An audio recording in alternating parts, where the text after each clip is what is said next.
richness of the metaphorical possibilities of time to live. But in obedience to my theme, I just want to emphasize one in particular.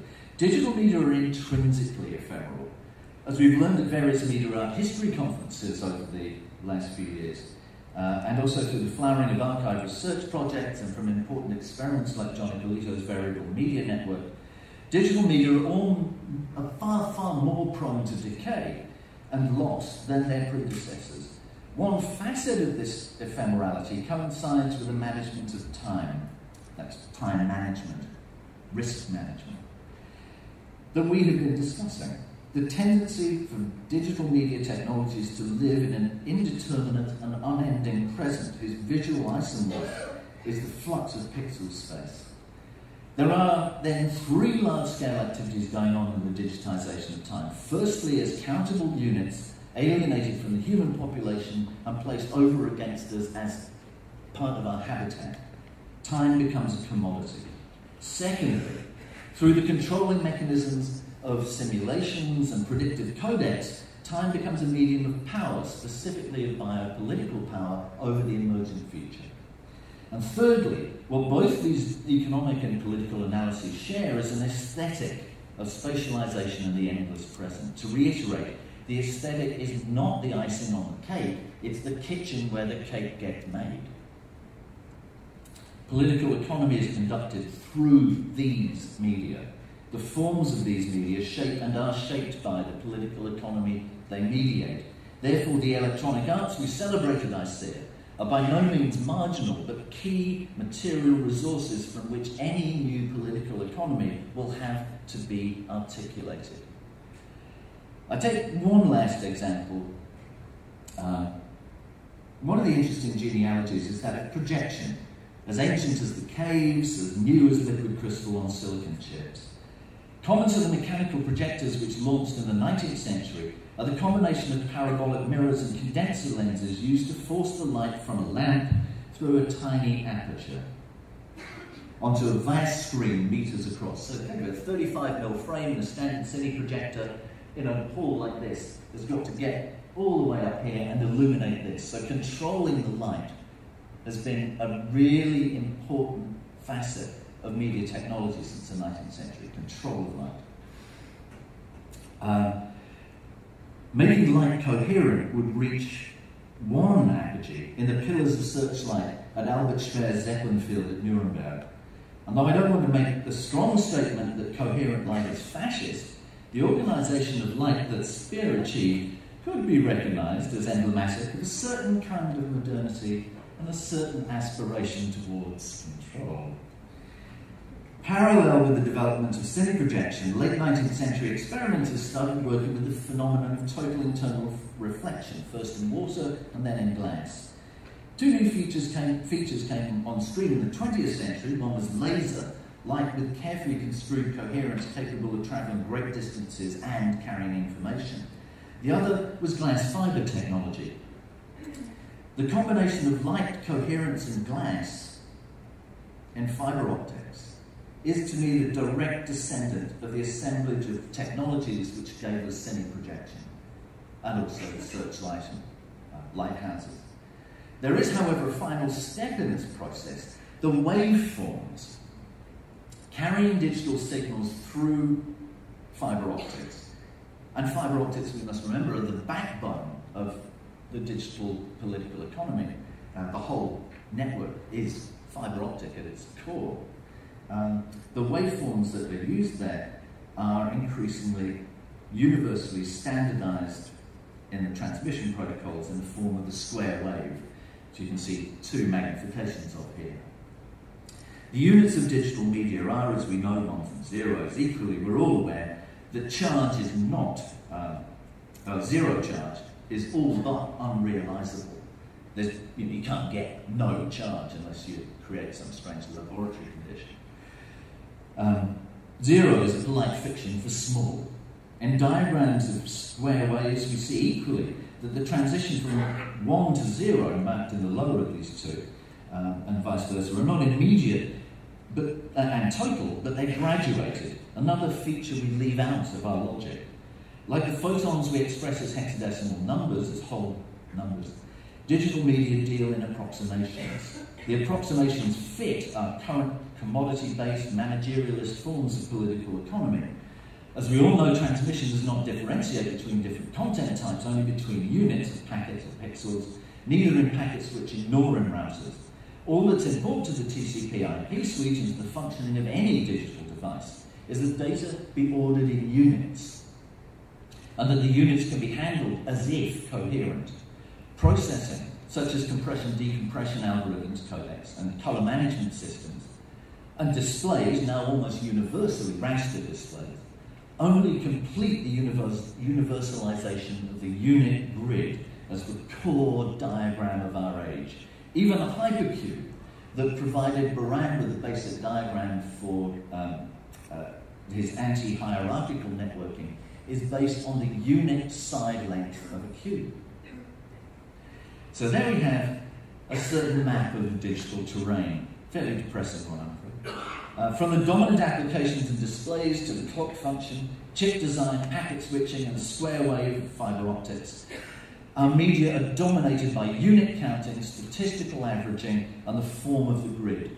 For me, unit counting is the form of the commodity. Statistical averaging is the core tool of biopolitics. And the form of the grid is their resultant expression in the material media that mediate our lives and planet. These qualities conspire to reduce time to a function of space. Most of all, they replace the emergent and unforeseeable future with the indefinite calendrical extension of the present. And they do so, I argue, in the interest of a very specific configuration of power and wealth, which we could describe as a database economy. Of course, this analysis of political economic aesthetics of digital media is problematic. It's a critique, and critique does not in general lend itself very easily to building new things.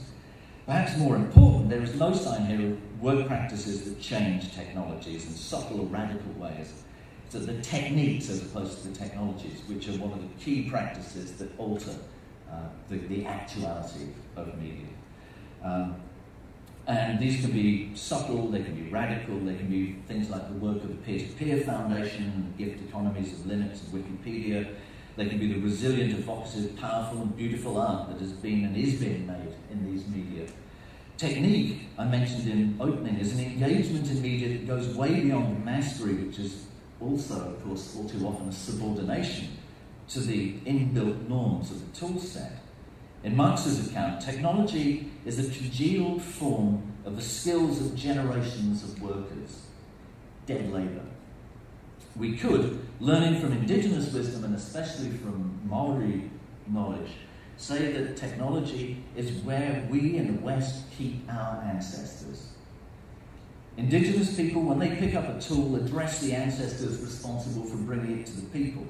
We, however, have forgotten the name of anyone but the proprietor of the technology, and in many instances not even that. Reconnecting with the living labour of the past in our contemporary technologies is one of the key actions of the digital arts. Inventing new techniques for using digital technologies is another. Demonstrating their limits, working at and beyond them, and creating new uses and retro-engineering what we are presented with. These are also key digital arts. We've little time to discuss, I have little time to discuss the governance structures and commercial decision-making which produce the current round of standardisation. A case in point would be the EMV chip, which most of us have in our chip and PIN cards nowadays. That stands for Europay, MasterCard, Visa. The control over very critical bits of our digital infrastructure is not in the hands necessarily of engineers and the best possible practice, but of what we can get away with and what serves best the needs of our paymasters. Another example would be the codec wars currently raging over the MPEG-LA consortium's attempt to deny that OGG and any other open source codec actually have a right to exist. Patents in this instance are being used to curb innovation, not to generate it. So the problem is, from the psychology of perception used to test colour responses to the design of cell net coverage, good enough is always the cheapest option. Standardizing on the good enough is always the first option. Think of the history of VHS tape. Only when the market is saturated and can consume no more of a particular gadget does it make market logic to launch the next format. As long as we accept as necessary and unavoidable the constraints of digital media as given, there will be no investment in getting hexadecimal computing or quantum or optical or biocomputing out of the lab. But on the other hand, we shouldn't be waiting for the corporations to develop our media for us. My favourite example of the road not taken is, slightly more order, Ivan Sutherland's Sketchpad. It's so long ago that these things, well, it's not so long ago that these things were being pioneered. Alvy Ray Smith at the symposium Daniel Palmer and myself worked on in Melbourne talked about writing the code for HSV colour space overnight because he needed it. We take these things as standard, but they are inventions by actual people. In here we've got Sutherland drawing direct onto a vector screen, not a CRT scanning screen, but a vector screen which draws live onto its surface. So we shouldn't be daunted by the existence of sophisticated binary machines any more than Sutherland or Alvy Ray Smith were daunted by the existence of sophisticated automotive engineering. They didn't say to themselves, well, the car people do stuff really well, let's be car engineers. They actually went out to invent something new. I think we're faced with that sort of moment. I think the vector display is a little germ of hope in all of this. And I'll try, as briefly as I can, how long do I have? Yeah, I'll be swift. To say something about the vector. There are two things about vectors that make them an oddity in digital media. Firstly, vectors do not work on counting numbers, but on infinitesimals. I'll leave this is a particularly lovely one. This is Hogarth's Line of Beauty. This is what Hollins's novel refers to as well. And to me, a particularly lovely example of a vector. A vector can be scaled up and down forever without producing the telltale jaggies of bitmap imaging, because it's not composed of the numerical addresses of pixel cells on the grid. A vector is a line expressing an algorithm, one that can be recalculated on the fly, which has a direction. The line A to B is not the same as the line B to A. So it's not the shortest distance between 2 points, it is a trajectory, a gesture. That's why I love the Hogarth drawing in particular. Vectors therefore include time in a way that the grid does not, the raster grid, for example. Ironically, they can only be displayed on raster screens like this one, or this one. Because in almost every domain, since the abandonment of vector screens in the games industry, raster displays dominate everywhere except in a few fields of science and engineering. But the history of raster displays gives us a possible example of how abandoned technologies can be revivified. So in the 1970s, research into plasma screens had reached a dead end,